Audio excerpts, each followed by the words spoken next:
À la claire fontaine m'en allant promener, j'ai trouvé l'eau si belle que je m'y suis baignée. Il y a longtemps que je t'aime, jamais je ne t'oublierai. Sur la plus haute branche, un rossignol chantait. Chante, rossignol, chante, toi qui as le cœur gai. Il y a longtemps que je t'aime, jamais je ne t'oublierai.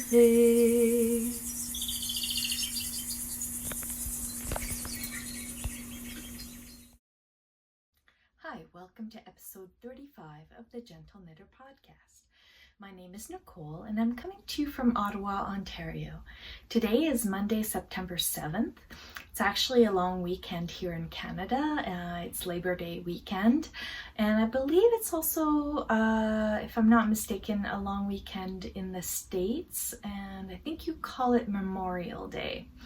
But anyway, wherever you are in the world, I hope you're doing well, and hopefully you're enjoying a long weekend too.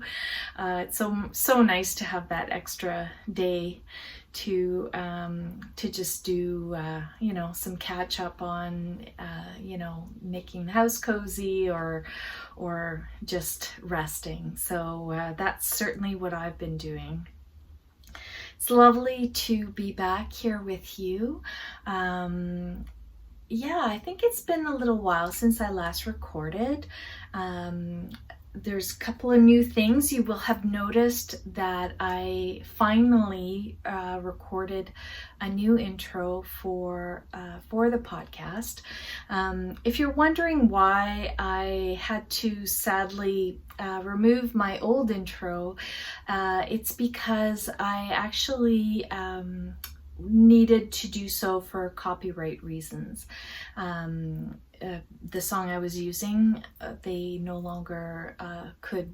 I didn't have the rights to use the song anymore, so I had to remove it. And I tried a bunch of different things with like free music libraries. There's some on YouTube and other ones, and I just wasn't happy with the results. It didn't feel. I don't know. I love the original song so much, and I know a lot of you did too. So I felt like just going with some other random piece of music just wasn't really speaking to me. And so I got this crazy idea that maybe I would record something myself. And so that's what I did. That is me singing the intro. The song I'm singing is called À la claire fontaine. A lot of you probably are familiar with this song. It's a very old traditional French song, and it's a song that as a child I sang a lot, and I always thought it was very beautiful, and I've learned that it's actually was a very kind of an important song for French Canadian people. It became a bit of a kind of a political song, or a song about sort of tied to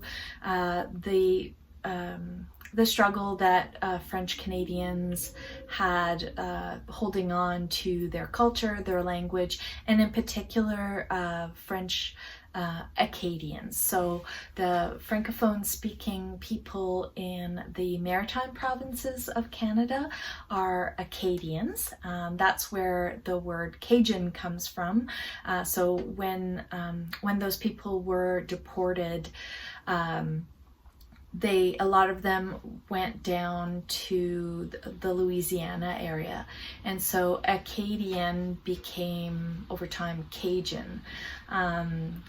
In the Acadian accent, people often say Acadien, so instead of Acadien, and so Cajun comes from that. But anyway, I totally digress. But I am Acadian. I was born in Moncton, New Brunswick, for those of you who don't know. And yeah, I found out that this song apparently was a very dear song to my people. And I thought that was really cool. But beyond that, it's a very pretty song about a person walking in nature and coming upon this this beautiful water, a little well, or just a little creek, if you will, and seeing that the water was so beautiful and clear that they wanted to refresh themselves and go for a swim in the water, and hearing this this bird singing. And it's kind of a melancholy song, because the person talks to the bird and says, you can go ahead and sing because you have a gay heart, but I am, I don't have gayness in my heart because I lost my love. And that apparently was kind of, a lot of people took that as an allegory for losing their mother, their patrie, their land, their language, that kind of thing. So anyway, it's just a really pretty song, and I decided to do a little a cappella recording for you so that I could put my my intro footage back in, because I did miss it, and I know a lot of you did too. Anyway, so that's new.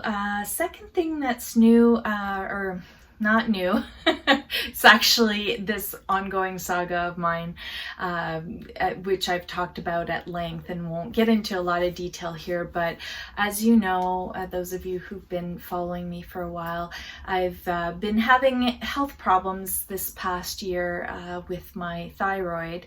And so in last winter, I underwent a treatment with radioactive iodine to shrink a benign tumor that I had in my thyroid gland, and that has been successful.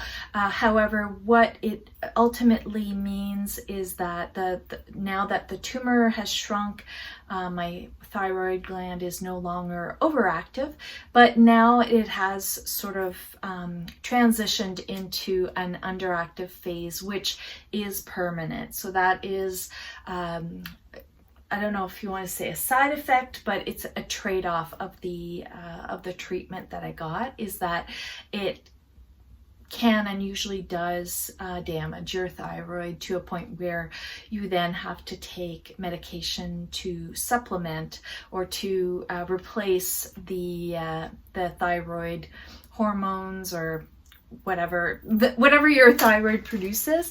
It can no longer produce enough to keep you healthy.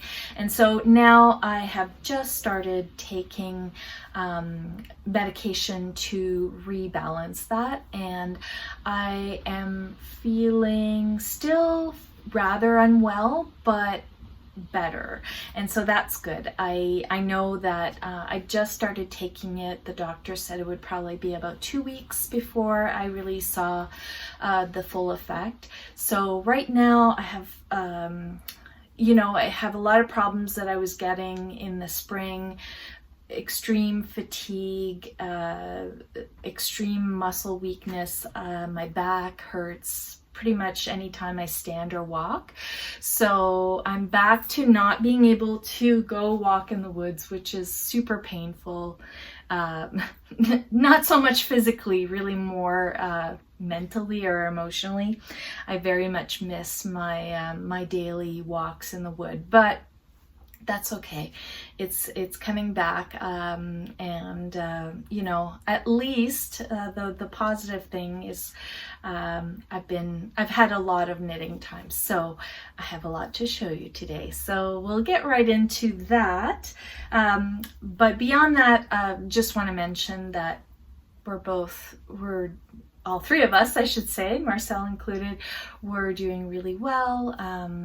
You know, we are still definitely in a stay-at-home situation as far as work is concerned. So there's still active cases of COVID here in Ottawa. It is not nowhere near the situation, unfortunately, that is happening in the States, but you know, everybody is still social distancing, wearing masks, that kind of thing. So life is definitely not back to normal, but I think that's probably going to be the case for, you know, maybe they're saying, you know, maybe a year after you know, the vaccine is been given to the majority of the population. We'll still have to be doing social distancing measures. So, but yeah, we're coping well, and it is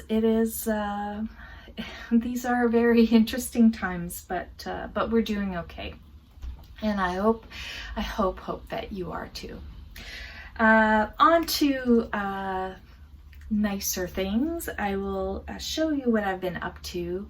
Yeah, I've got several shawls. I don't know what happened to me. I just fell down the shawl rabbit hole, and so let me jump in and show you that. Actually, before I talk about shawls, why don't I address the elephant in the room? I am wearing my Heavenly Girlfriend cardigan. This is a cardigan that I've been working on for yeah, I mean, I finished it probably like a month ago, but I was working on it over the spring, so I think I've showed it to you several times, and oh, I love it. Let me stand to show you. It's a longish, quite a long cardigan. And it's got very beautiful kind of I-cord detail around the sleeves, the shoulder, and the hem, or the, sorry, side seams, and around the neck. And I really love wearing it. It's extremely warm, so I haven't worn it a ton yet, but now that we are starting to get cooler weather, it's been a really lovely thing to throw on in the morning when I go and walk Marcel. The yarn I'm using, or that I used, is this beautiful yarn here. It is Viola Yarns, her Polworth Alpaca blend, in the Giant Peach colorway. So the pattern, as I mentioned, is the Girlfriend cardigan by Ankestrick, and it is, I'm trying to remember, I think the sizing is fairly inclusive. I think it goes up to the high 50s as far as bust width. Generally, and you know, more and more, I really am trying to make an effort to choose patterns from designers who are making work that is size inclusive. And I know that a lot of, several of her patterns, so I shouldn't say her, I don't know what their pronouns are, but Ankestrick's patterns in the past, the older patterns are slightly less size inclusive, but I was having a look at their latest designs, and most things go up into the mid 60s. So I think that's quite good. And I think too that this is a fairly generous fit. I knit, I believe, the 3rd or 4th size, so I didn't knit the biggest one, but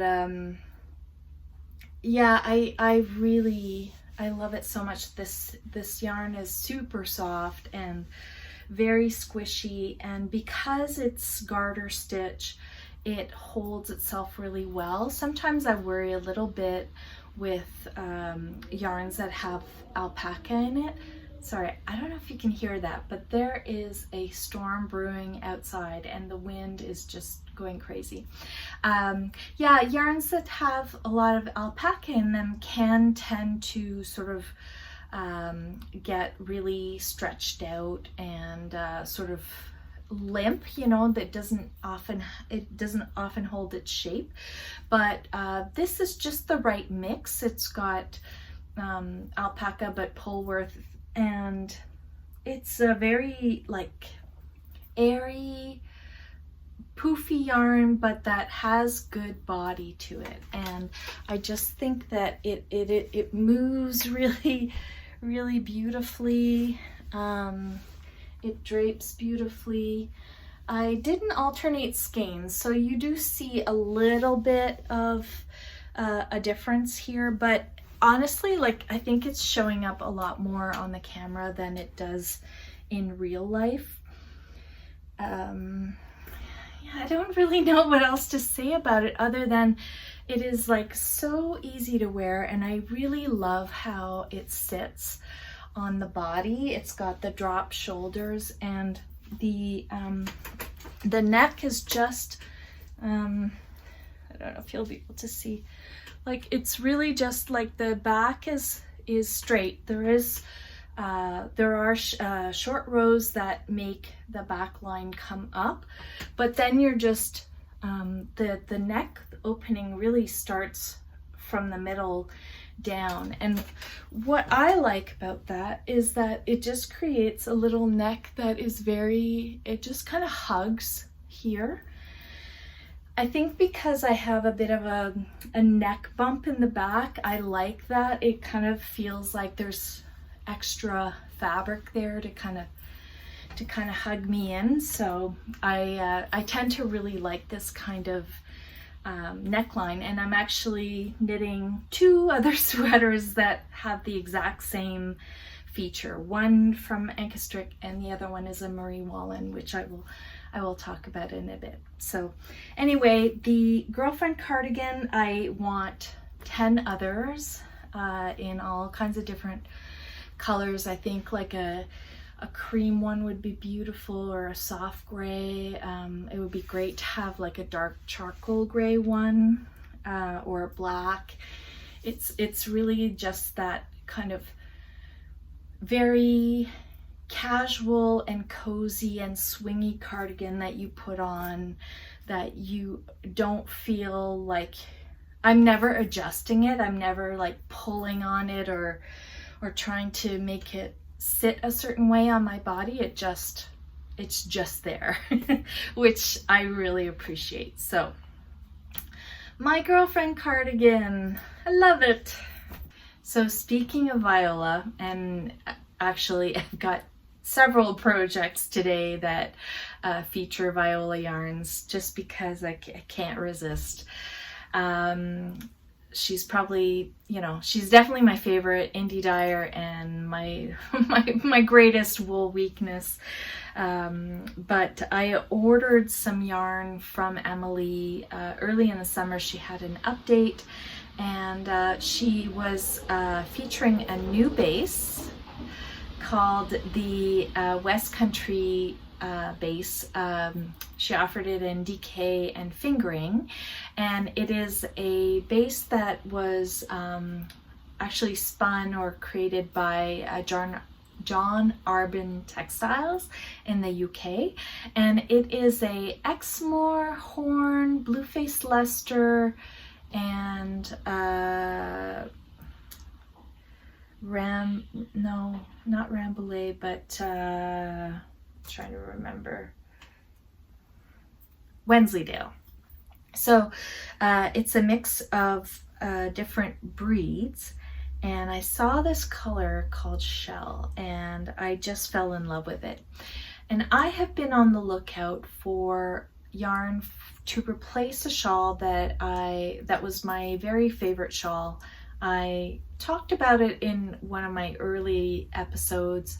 I think I did an episode that was mostly just kind of showing off my most worn knits, and that was one of the things I showed. The pattern is called I think it's just called the Textured Shawl Recipe by Orlan Suc.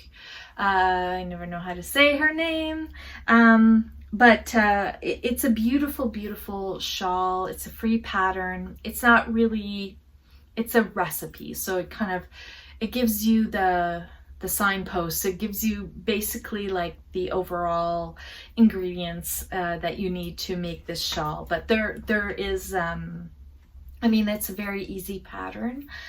So I think a beginner could definitely knit it, but it doesn't hold your hand line by line. But yeah, I had this shawl. I had knit it in some Madeleine Tosh, some very beautiful, but it was superwash yarn. It was in a beautiful silvery grayish blue color, and I wore it to death. It got super ratty and I just had to get rid of it, but I've been really wanting to knit a new one. So when I saw this yarn from Emily, I was like, that's the yarn I want to knit a new textured shawl with. So here it is. And it's always tricky to show like a large shawl, but then still see what I'm doing here. So it's a very simple textured shawl. I put in an extra wide garter edge there. And the yarn is, it's like it is a kind of a variegated, but like very, very soft variegation of blue and sort of a dove, like putty gray. And then there is some of that sort of similar peachy color to my sweater. And it just, it's really a really, really beautiful shawl. It's a DK, but I feel like it's almost more like a light worsted. It's got quite a lot of heaviness to it, but in a good way. Like just, it feels very, very solid, very durable, but silky and soft. And I know I'm gonna wear this a lot. It's just the kind of size that I find very, very useful as a scarf in the winter. And I just like that overall it has that kind of grayish tone with those pops of blue and that warmth of the peach. But from far away, it does read neutral, and I just really love, like, there's really gorgeous stitch definition for this textured pattern. It's really, really very, very pretty. So yeah, I highly, highly recommend if you can get your hands on some of this yarn. I'm pretty sure that her update, I know that pretty much all of this sold out, but I would think that she would probably, it is a brace that she will bring in again. So I've had people ask me like, oh, it's so hard to get Emily's yarn.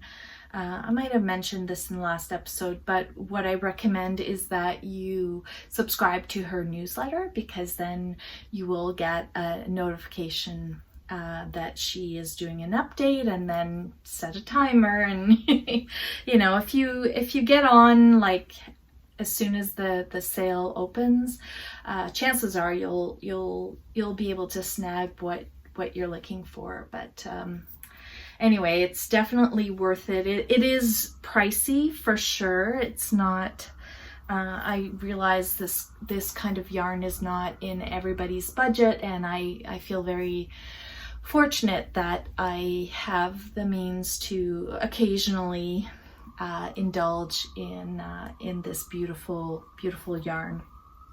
But I do have a project that features a very budget-friendly yarn. And honestly, you know, I love working with yarns that are affordable too. So I'll talk to you about that in a minute. So that's my Orleans textured shawl in Viola. Did I mention the color name? It's Shell. Also with Viola yarns, I finished a pair of very plain vanilla socks. I think I showed you these when they were in progress. I finished them over a month ago, but I resisted wearing them because I wanted to show them to you, and it was really really hard not to wear them. But it's just her regular sock yarn, so it's a light fingering in superwash merino, and the color is called Frozen Earth, and it's very beautiful. Of course, it's just like a very soft cool brown with sort of warmer tones and little dark brown and blue and orange speckles. So very subtle, very pretty, squishy. Yeah.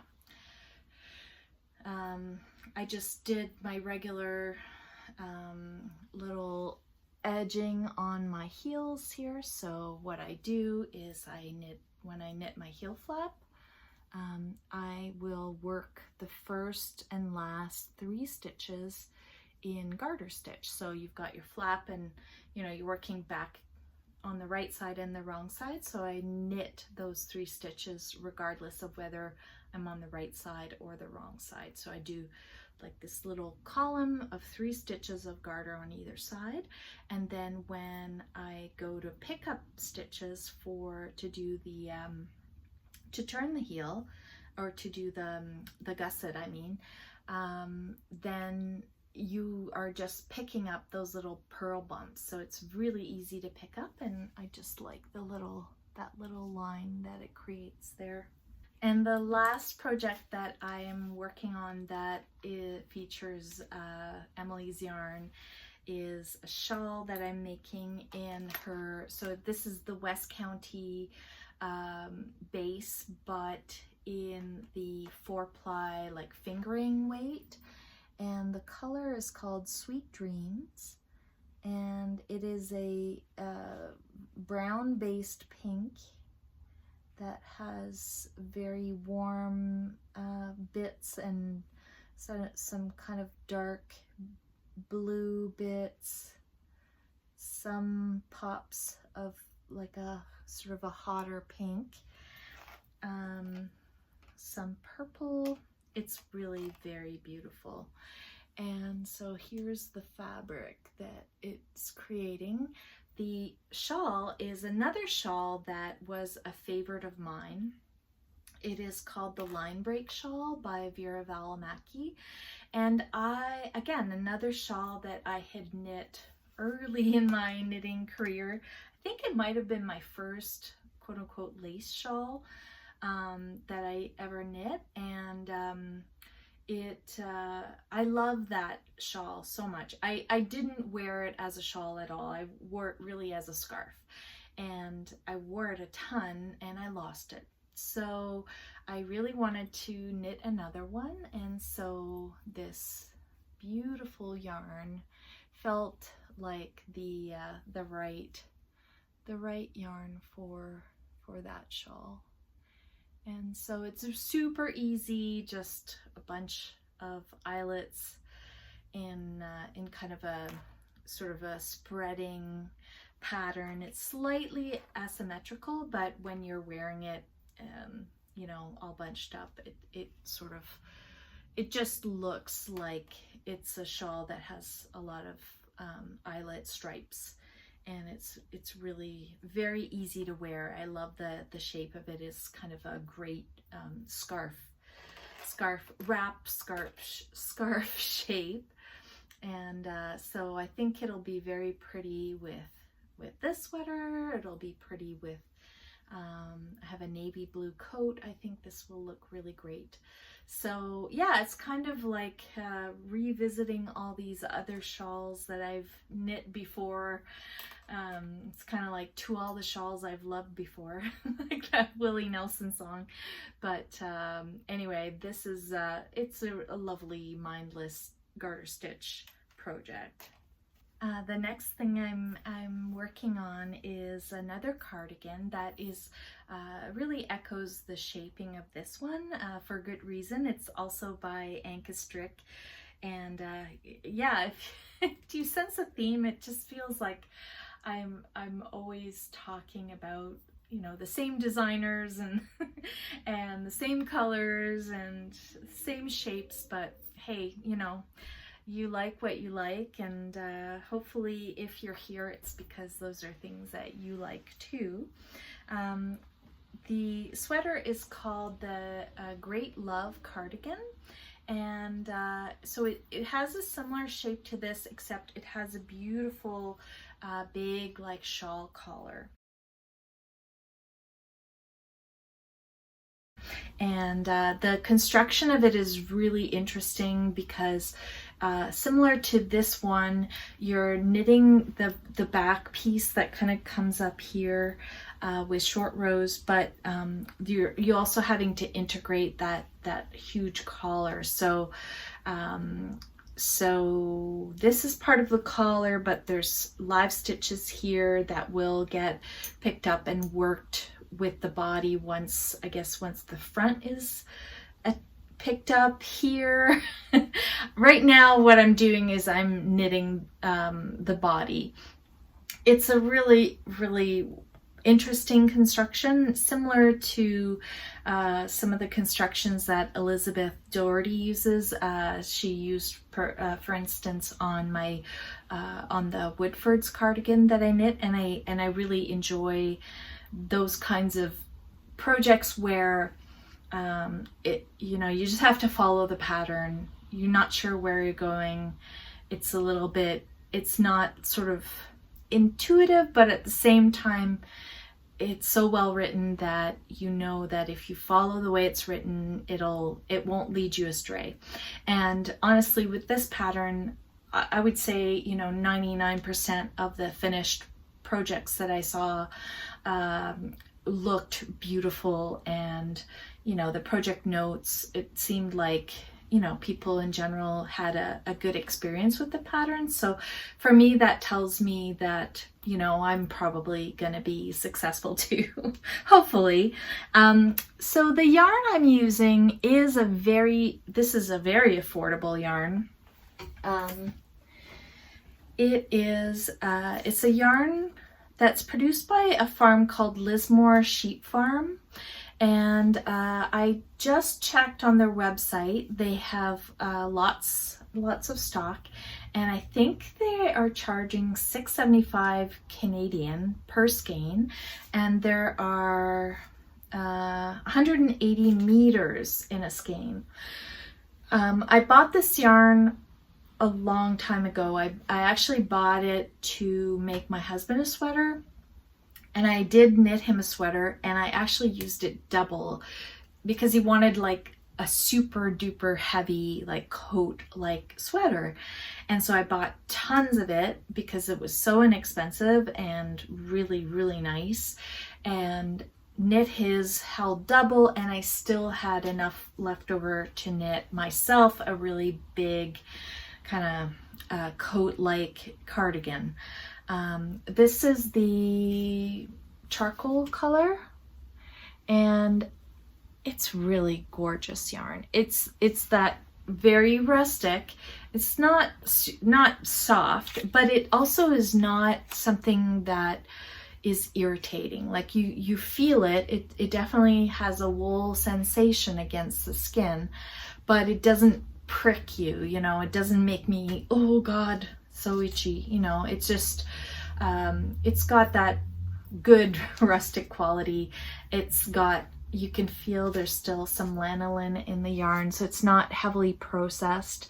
I believe this yarn is actually processed at the Briggs & Little mill in New Brunswick, And I would say it's very comparable to Briggs & Little in terms of like just how the wool is spun and dyed. I remember that the colors that they had really reminded me of the types of colors that Briggs & Little produce, really lovely heathery mixes.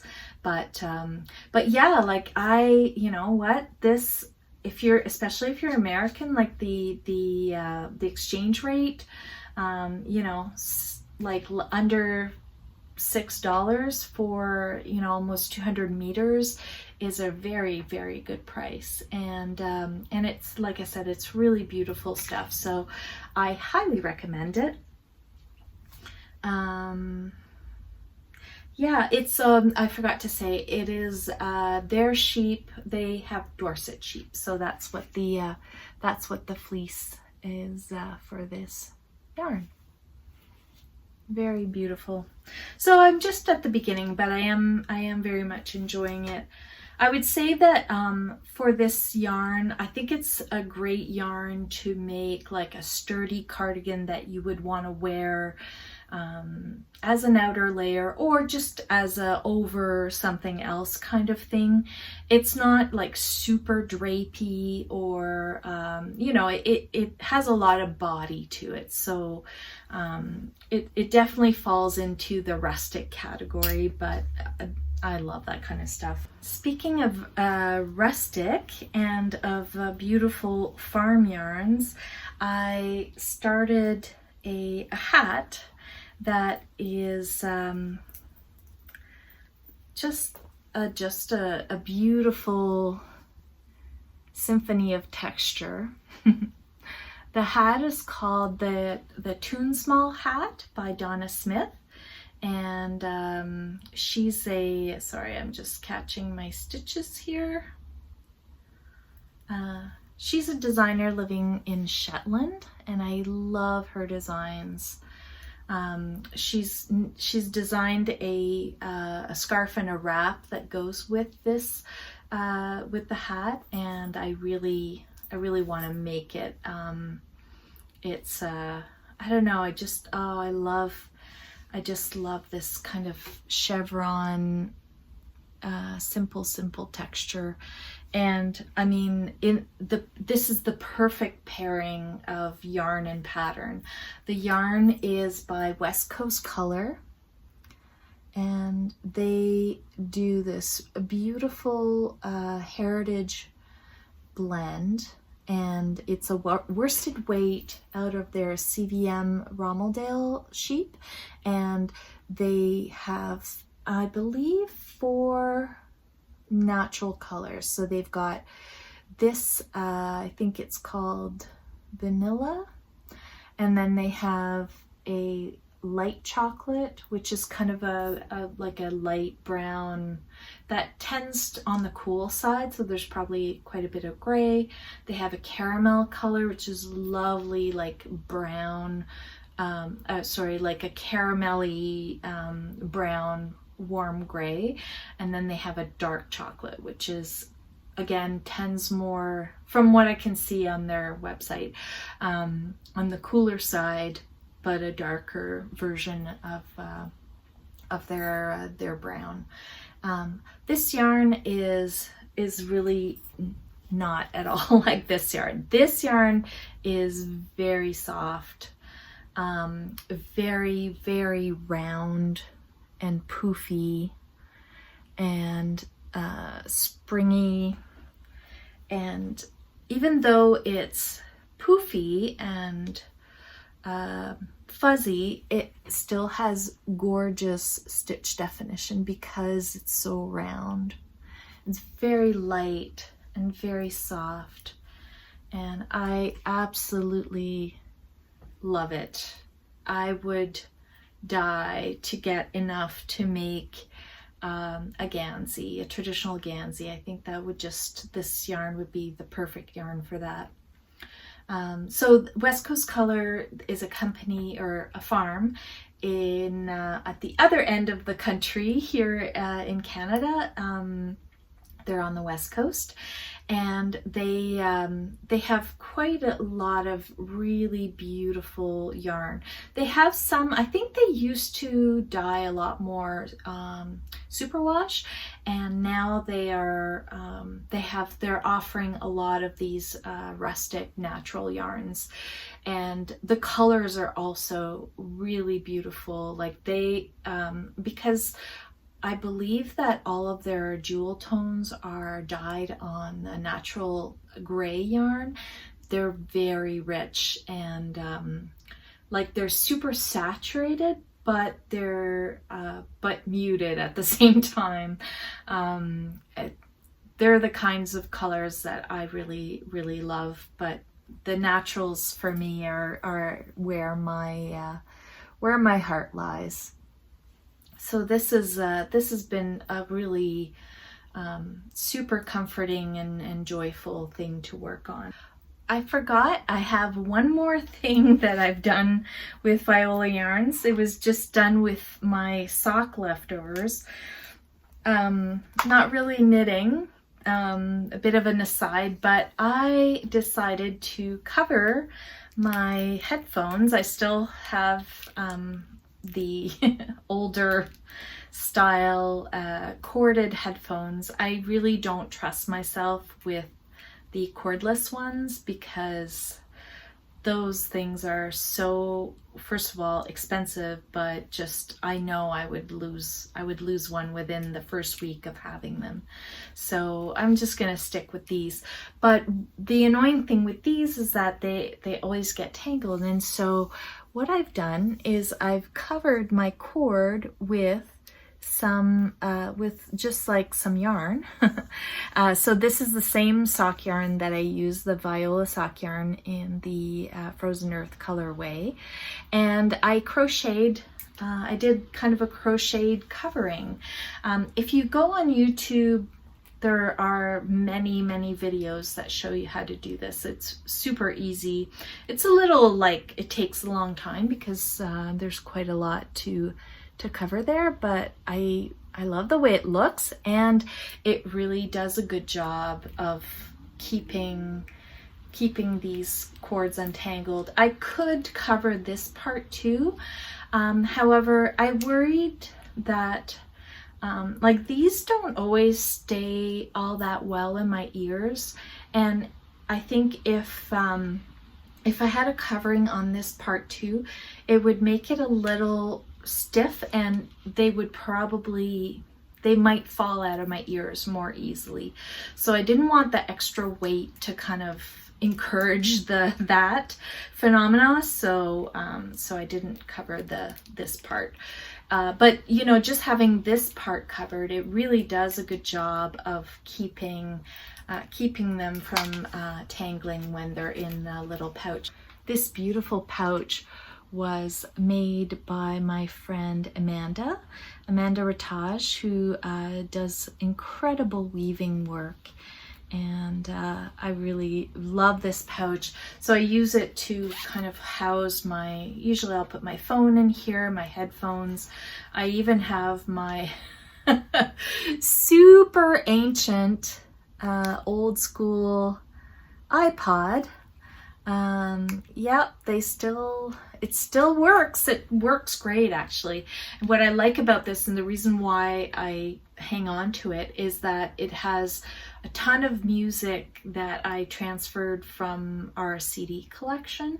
And I mean, we still have a CD player, but our CD collection, we packed it up in boxes when we were renovating, and they are still in boxes.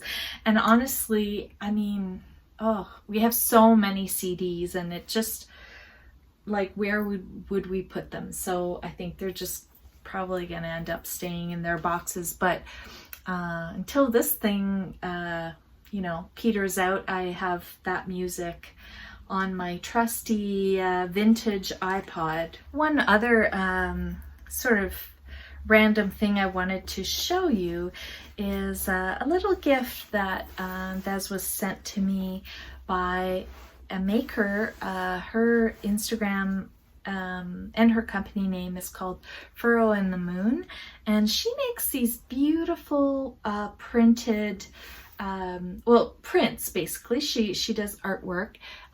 Excuse all the wrinkles, but this one is a hare with a among the nettles, and she knows that I love nettles and that I'm just a big lover of foraging and medicinal plants.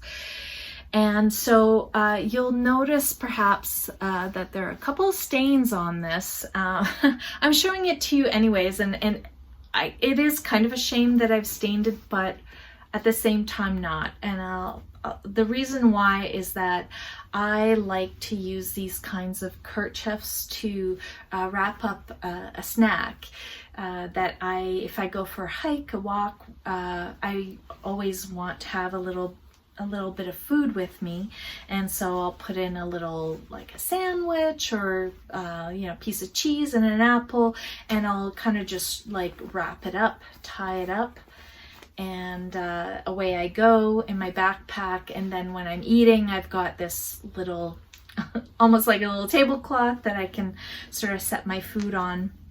And so inevitably, they become stained, but that's what these beautiful and utilitarian things are for. I probably could get the stain out if I were to treat it with some kind of stain remover, but anyway, she, like I said, sent me this as a little gift, and I really love it, and I want to promote her work because I think these kinds of things are wonderful. You can use it as a napkin, or as a tissue, or as I do, as a food wrap. So check her out. Another maker that has recently kind of been on my radar is a beautiful maker and knitter from Lithuania. Her name is Milda, and her Instagram handle is Pajota Knits, and she also has an Etsy shop where she sells project bags, and she made this stunning bag. When I saw it, I couldn't believe how beautiful it was. It's made out of linen, and it's really beautiful, thick quality linen. It's all lined. And then she has these beautiful flowers embroidered on there. She also makes these other bags with these incredible kind of folk symbols, Lithuanian folk symbols that look, that are really, really beautiful. They have that very like Nordic look. They're often circular with kind of lines, almost a little bit like a mandala-like. They're very, very, very beautiful and magical looking. They have that sort of I don't know, they're really, really lovely. In any case, I felt that this one was kind of had my name all over it because it's neutral with the blue. And so thank you so much, Milda, for making this incredibly beautiful bag. And it's holding my maybe favorite project of all time that I have been working on. This is the Yell cardigan, and it's been a long journey. It's a pattern by Marie Wallen, and it's knit in Shetland yarn, mostly Jamieson's Spindrift. There is, I am also using a Jamieson and Smith for the paler color in the body color work, but most of it is Spindrift, Jamieson Spindrift. And why I say it was a long journey was because I did a ton of swatching. Where are my swatches? I guess.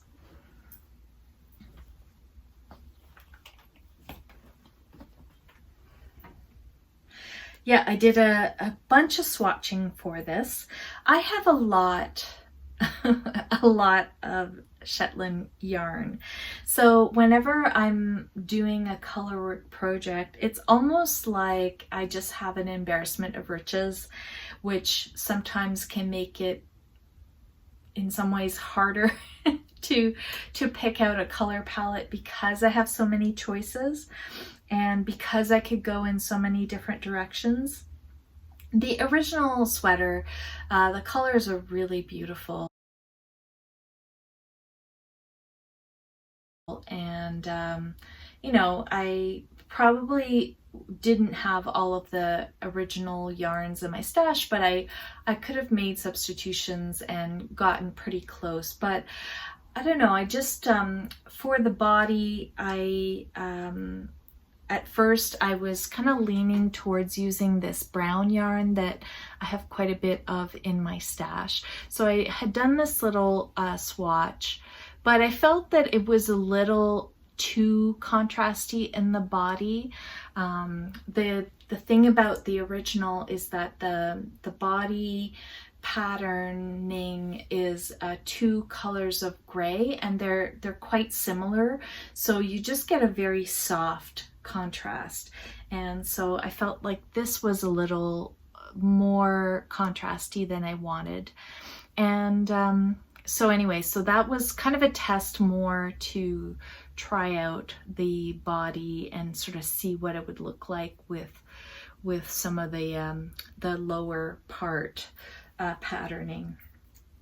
Then I did a swatch. I kind of, you know, I love blue, and so I did a swatch that incorporated a lot more blue, but that was that had some rich jewel tones, because I felt like, you know, I've taken several Fair Isle classes, and they always talk about, you know, using some colors that maybe are outside of your comfort zone to have it pop. And although I think that is that's a very sound philosophy or a plan in terms of choosing colors, because you can, it just all sings, you know, and sometimes when you have like when something is a little close, you get, the pattern doesn't show up, doesn't show up as well. And if most of it is popping and then you have this one segment that's a bit muddy, it can kind of look out of place. I really liked this color combination. I would have, if I had gone with it, I would have amended this one, but there was a couple of things I didn't like about this. First of all, I felt like the gold and the reds were really dominating over the blues, and I had in mind that it would be more of a kind of a beachy, sandy, oceany mix of colors. The other thing I didn't like was this motif here, which is kind of like one of the bigger motifs in the body, the lower band, ended up looking like Christmassy to me, because these sort of petals end up looking a little jagged just because of the way the stitches are. So that looked like holly, and then of course I'd done the center stitch in this brick red color, so I couldn't unsee this as Christmas and I didn't want that. So that was kind of like, no, not what I wanted. So then I swatched again and did this one, and this was a lot closer to what I wanted, but again, I felt it needed adjustment. I felt like, okay, this is pretty close. It definitely has a lot lower contrast ones, and the balance of high contrast and lower contrast was still, I felt, needed some work. But anyway, took that as information and then finally came up with this. And you'll notice that again, this one is pretty soft and low contrast, but the body is also like that. And the colors to me are really it's that beachy, sandy, soft blue and beige combo and gray that I was really hankering for. And I just really love the way that looks. I adore the way that looks. So I've got a sort of a medium gray and then a soft sand color for the main body texture, and then the bottom band is kind of a mix of blues, sands, and a little bit of brown. And I love it. I really love it. I know it's not going to be to everybody's taste. And it's kind of got that almost like faded quality, but that's what I love. And I think that it'll be something that I will definitely wear quite a bit. This cardigan is knit in the round, and so it's a steeked cardigan. Here's my steek. One thing that I had read over and over again in people's pattern notes was that the number of stitches allotted to the steek were too few. I think it was like just a 5-stitch steek, and people felt like when they cut it open that there was really not a lot of sort of margin there for their comfort. So I ended up doing a 9-stitch steek. And what I always do is that the middle one is a purl. So I do 4 regular on either side, and then the middle one is a purl. And I do that because it just becomes super easy to see where to cut, just because you've got that purl row there that just really screams like, cut here. That's just a trick I learned a while ago, and it served me well. I'm not quite sure how I'm going to secure this steek because it's very sticky, and because now I have a really nice generous steek.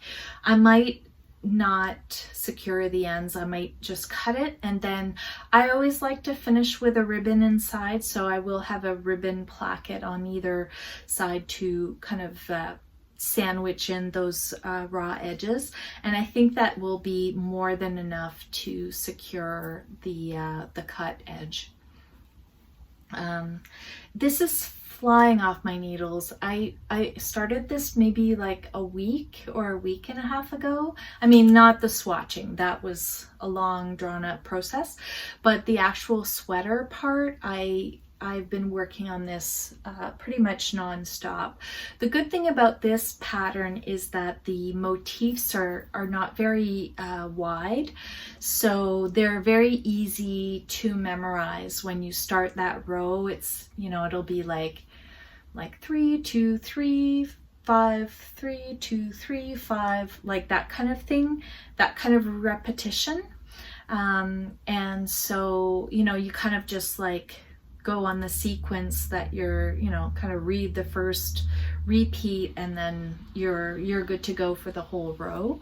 And then of course you're able to see how it stacks up on top of the previous row, and that gives you a lot of information on whether you've screwed up along the way. But yeah, so far it's been smooth sailing. I've got my little stitch markers that I talked about last time, my All Stitch Studio cork stitch markers that I really love. These are great for keeping my project safe. I don't know what else to say about it. I mean, I love knitting Fair Isle. I love Shetland wool. It's just such a joy to work on. There is couple of modifications I've made. So I talked about the steek. I added some stitches. I also started with a provisional cast on. So this is just some scrap yarn where my bottom live stitches are.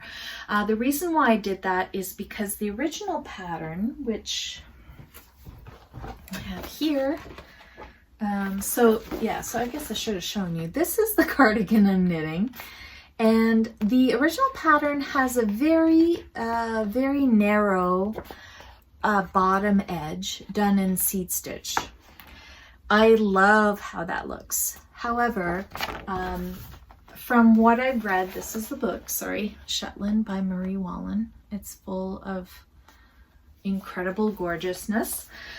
From what I read from people's project notes is that no matter what they did, that edge was just too short and it would just roll up. And I knew that would drive me bananas. So I'm not exactly sure what I'm gonna do with the bottom. And the problem is I find that oftentimes, because it's a bottom up, I would do something and then it's hard to know until it's been blocked and until it actually falls the way it's gonna fall to know if that edge is gonna roll up or not. So by doing a provisional cast on and keeping those stitches live, when the whole thing is finished, I'll be able to try something out, knit an edging, and then block it and wear it and see what happens. And if I don't like it, it'll be really easy to unravel that and try something else. There's a couple of things that I'm thinking of trying. Several people have just done a 1x1 rib and they felt that was much better at holding the stitches down so that they don't curl. A couple of people just knit the seed stitch border. They knit a slightly longer one on very small needles so that it was tight, and then that kind of really held things down. So I might try that. The other thing I could try is knitting a narrow band and doing basically like a hemmed edge. So doing a band of seed stitch and then one row of purl and then doing the same length just in stockinette and then turning it over, stitching it down so you get a folded over hem, and that will, not curl. So that's another possibility. I'm not sure yet what I'm going to do, but at least with the provisional cast on, I have a lot of flexibility in terms of trying things out once the whole thing is done and I know like where it falls, and maybe I'll find it's a little short and I want to add a little more length and I can just do like a longer seed stitch edging. So we'll see what happens, but that is one kind of major modification I made. The other major modification I made is that my gauge was way off. However, I really liked the fabric that it gave, and it would have been, if I'd knit it as written, I would have had like a gigantor cardigan. It's meant to be very loose. It's like a crop, swingy, loose sweater. However, I wanted it to fit a little more, not snug, but just a little more fitted, because the silhouette that I like to wear is a very much an A-line silhouette. So I like things to be a little bit smaller on the top, and then usually I'm wearing dresses with a fairly full skirt. So I just like to have that line. So I actually removed 4 pattern repeats from the smallest size. So I am knitting the smallest size, and I have removed a bunch of stitches. So but I mean I'm still getting a very wide, like this is plenty big. It'll fit me for sure. And because also don't forget there's a wide there's wide front bands, so that also adds width because you've got like two bands that are, they're at least a couple of inches on either side. So yeah, so those are the modifications. It's always a little bit scary to do mods, especially on a steeked sweater, because once you cut it, like that's it. You can't unravel and re-knit something. However, you can cut away more fabric if you need to. I don't think it'll be a problem. Like I said, it looks plenty big enough. When I measured it, it is sort of I compared it to other kind of cropped cardigans that I have that fit me really nicely, and I'm in that range of size that I'm shooting for. So yeah, I will be starting the sleeve steeks soon. So basically you knit up the body, and then you know, when you get to the point where you would start your sleeve, you introduce a new steek on either side, and then that will get cut open, and then stitches are picked up. When I was talking earlier about how I really like the way this fits, and this sweater that I'm knitting will kind of fit the same way, because you'll have the fronts kind of meeting again to sort of create that slightly like wrapped shoulder feeling. This sweater, I'm not explaining that well at all. One of the symptoms of hypothyroidism is your brain doesn't work. My brain is broke, and it's just not very coherent oftentimes. But yeah, so there's no neck shaping to this cardigan at all. You basically, before it's cut open, it's just a flat rectangle, and the neck the opening for the cardigan is just a straight line to the top. What ends up happening is that sort of V sits slightly further back, the same way this is. You can see how the V goes sort of over my shoulder and slightly to the back, and that's how this is going to fit.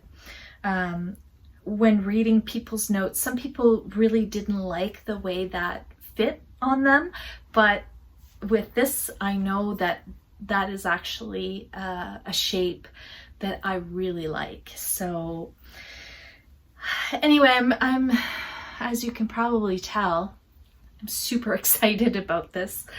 I haven't been excited about a project. I haven't been this excited about a project in a long time, although, you know, I loved knitting this, and I mean, you guys know I get so much pleasure and so much satisfaction from all of the projects that I make. And as you also know, I love knitting very, very simple things, and just get a lot of satisfaction with working with the yarn and just appreciating it for what it is and its beauty and simplicity. But, you know, once in a while, it really feels lovely to make something intricate and just something that is, you know, challenging, but also rhythmic. And anyway, suffice it to say, I'm really enjoying this. And I think that is it for me today. I feel like I'm starting to really ramble, and yeah, it's been such a weird year. Yeah, it's not been easy, I have to say, but like I said earlier, it's given me a lot of knitting time and a lot of time to think and to you know, to be grateful for what I have, even if I don't have the best of health right now. I have so many other things to be thankful for, and you know, and I've got so much support. I'm very lucky, and I'm gonna stop there. Just rambling now, really rambling. Anyway, I hope that you are doing well, and I look forward to talking to you again, hopefully sooner rather than later. So take care, and we'll talk to you soon.